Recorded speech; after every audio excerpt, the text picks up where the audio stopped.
Y'all thought all the politics going on with the presidency was bad? High school.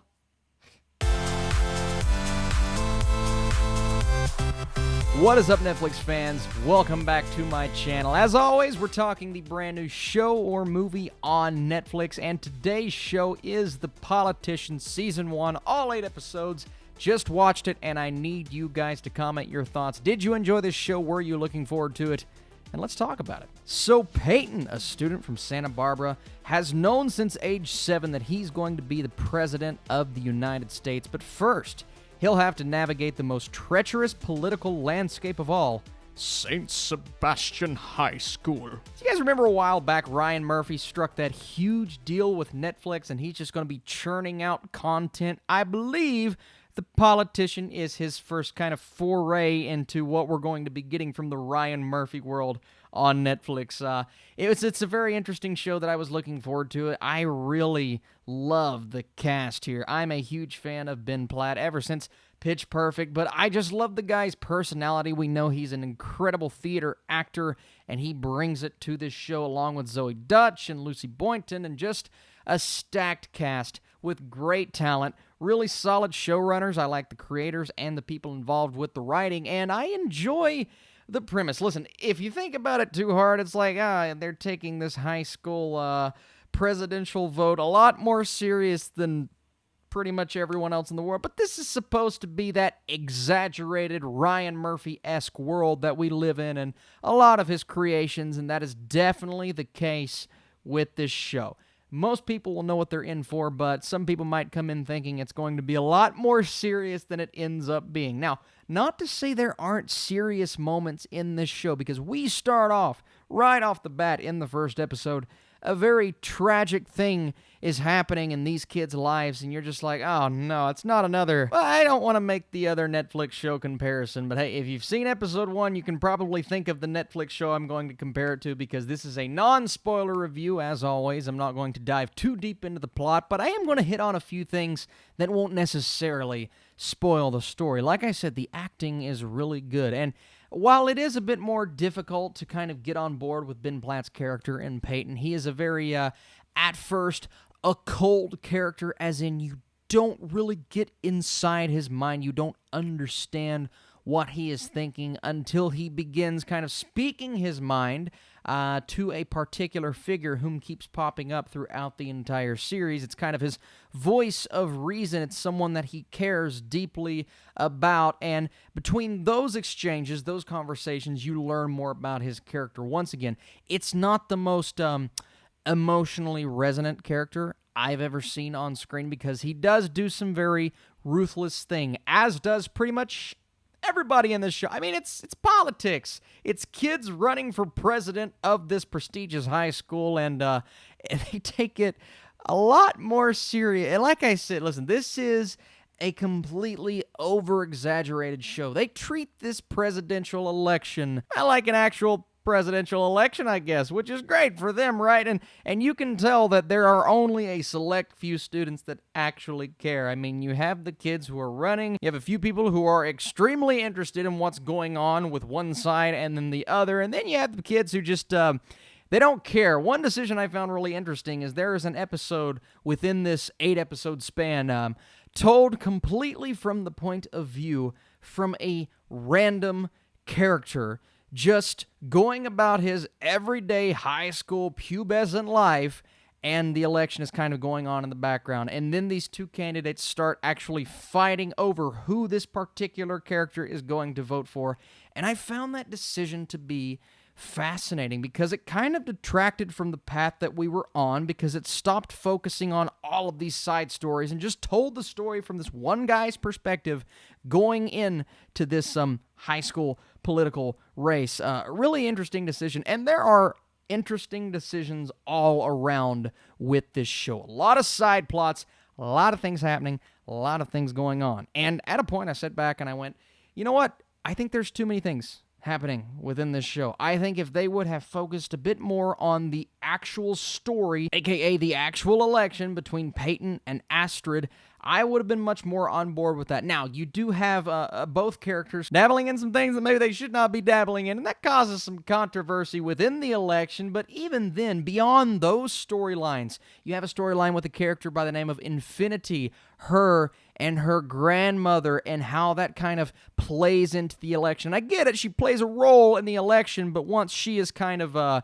put to the side a bit, that storyline continues along with the storyline of Peyton's family and his brothers and what happens to his father and his mother, played by Gwyneth Paltrow, by the way, so it's Pepper Potts. I just see everybody right now going, that's all he knows her for is Pepper Potts? I mean, we had the Spider-Man news today.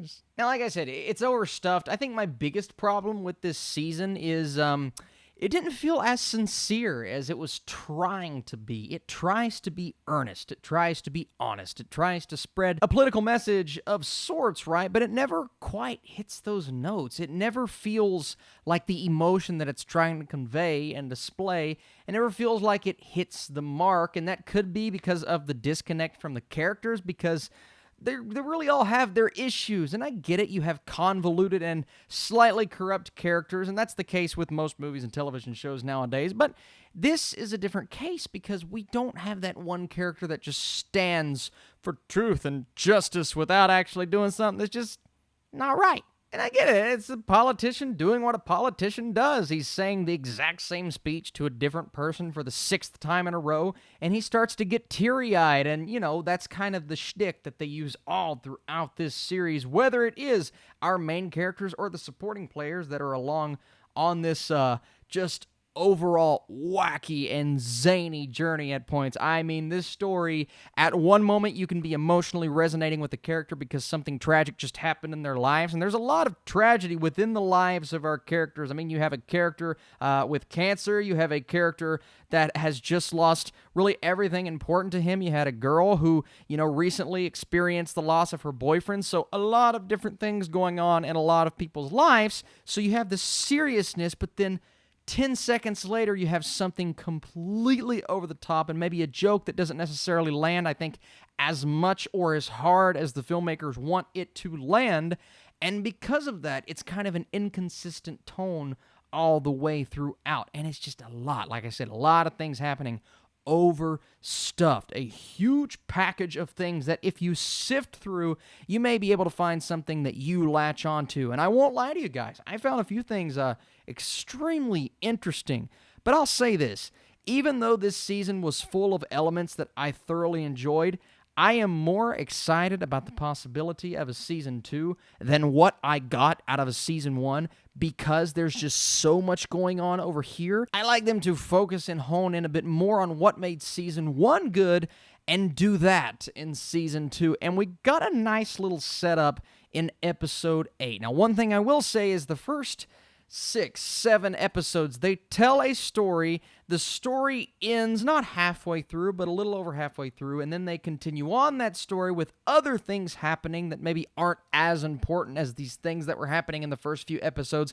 And then the final episode kind of feels like the beginning of a season 2, right? Episode 7 felt like the finale. Episode 8 feels like something different entirely, and because of that, I felt a bit of a disconnect between that batch of episodes and this episode, and people may not feel the same way, but I don't know, it didn't necessarily work for me, and the story at that point is all over the place, but where it is headed, in my opinion, is a direction that is extremely interesting. I'll say this, The Politician is ridiculously watchable. I mean, this was such an easy watch. It's not a short series compared to what we get on Netflix sometimes. Sometimes we'll get 6 episodes, 30 minutes apiece. No, it's 8 episodes. Some episodes are 45 to 50 minutes. One episode, I believe, was like 26 minutes, if I'm not wrong, but I watched through it, I binged through it fairly easily, and even my wife was coming in going, what's going on there? And she was getting intrigued and interested with one of the many plot points going on, so in that vein, it is fun, and even though I have my issues with the story, it's kind of one of those shows you can look past those issues and say, it's fun, because everyone's so quirky and upbeat, and I'm not going to say it's a guilty pleasure, but I had way more fun than I thought I was going to have with this show. And even while I was sitting here critiquing all of these things that I was having issues with, I'm like, but I'm still having fun with it, especially when they break into these musical numbers. I would have almost rather have seen a musical utilizing the story from The Politician, because, oh my God, Ben Platt's voice is just phenomenal. My apologies, this review went on a bit longer than they normally do. There's just a lot to unpack with a show like this. So many twists and turns and betrayals, and it's just a lot. The Politician is a lot. There's my quote. The Politician is a lot. But you know what? That's not necessarily a bad thing, and I think I've talked my score up a bit as I've went along. I'm going to give this a 68%. I'm going to go 68 with The Politician.